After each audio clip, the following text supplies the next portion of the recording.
राष्ट्रपति Donald Trump ने तमाम अटकलों पर विराम लगाते हुए विभिन्न देशों पर लगाए जाने वाले रेसिप्रोकल टैरिफ की घोषणा कर दी है। उन्होंने सभी देशों से आयात पर 10% बेसलाइन के साथ टैरिफ की घोषणा की। ट्रंप ने 10 से अधिक देशों पर टैरिफ की ऊंची दरें लगाई हैं। इन देशों का अमेरिका के साथ ट्रेड सरप्लस है।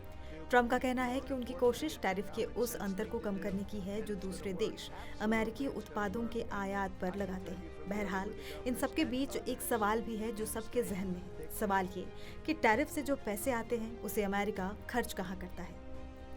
तो आपको बताते हैं, टैरिफ आयात पर लगने वाला एक टैक्स है। इसे विदेशी सामान के अमेरिका सीमा में आने पर custom and border protection agency वसूल करती है। इस तरह पिछले साल करीब 80 अरब डॉलर वसूले गए थे। ये पैसे अमेरिकी खजाने में जाता है। इससे संघीय सरकार के खर्चे पूरे होते हैं। इस धन का इस्तेमाल कैसे होगा ये तय करने का अधिकार कांग्रेस के पास है। राष्ट्रपति ट्रंप को रिपब्लिकन सांसदों का समर्थन है। अमेरिकी कांग्रेस के सीनेट और हाउस ऑफ रिप्रेजेंटेटिव्स में उनका बहुमत है। ट्रंप चाहते हैं कि टैरिफ बढ़ाने से जो धन खजाने में आएगा उसका इस्तेमाल करों में कटौती से हुए नुकसान की भरपाई के लिए की जाए। विश्लेषकों का अनुमान है कि ट्रंप की इस कोशिश का फायदा अमीरों को सबसे ज्यादा होगा। ट्रंप अपने पहले कार्यकाल में हुए टैक्स कट को आगे बढ़ाना चाहते हैं। इस टैक्स कट की समय सीमा इस साल के अंत में खत्म होने वाली है।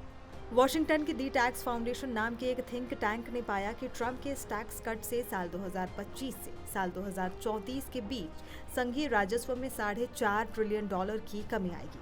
ट्रंप टैक्स कलेक्शन की धीमी रफ्तार की भरपाई के लिए अधिक टैरिफ की वकालत भी कर रहे हैं। टैक्स पॉलिसी सेंटर नाम के इस थिंक टैंक का कहना है कि साल 2027 के टैक्स कट को आगे बढ़ाने से अमेरिका के हर आय वर्ग के लोगों को फायदा मिलेगा, लेकिन इसका सबसे ज्यादा फायदा उच्च आय वर्ग के लोगों को होगा। अब जानिए टैरिफ पॉलिसी की वजह से कीमतें कितनी जल्दी बढ़ेंगी। ये इस बात पर निर्भर करता है कि अमेरिका और दूसरे देशों का कारोबार कैसे प्रतिक्रिया देता है, लेकिन ये एक आम उपभोक्ता टैरिफ लागू होने के 1-2 महीने में ही कीमतों में बढ़ोतरी देख सकता है। कुछ उत्पादों जैसे मैक्सिको से आने वाली उपज की कीमतें टैरिफ प्रभावी होने के बाद बहुत तेजी से बढ़ सकती है। कुछ अमेरिकी खुदरा विक्रेता और अन्य आयातक टैरिफ का कुछ हिस्सा खुद वहन कर सकते हैं। वहीं कुछ विदेशी निर्यातक अतिरिक्त शुल्कों की भरपाई के लिए अपनी कीमतों में कमी ला सकते हैं। लेकिन कई व्यवसायों के लिए ट्रंप की तरफ से घोषित टैरिफ जैसे यूरोप से आयात पर 20% का टैरिफ अपने आप में बहुत ज्यादा होगा।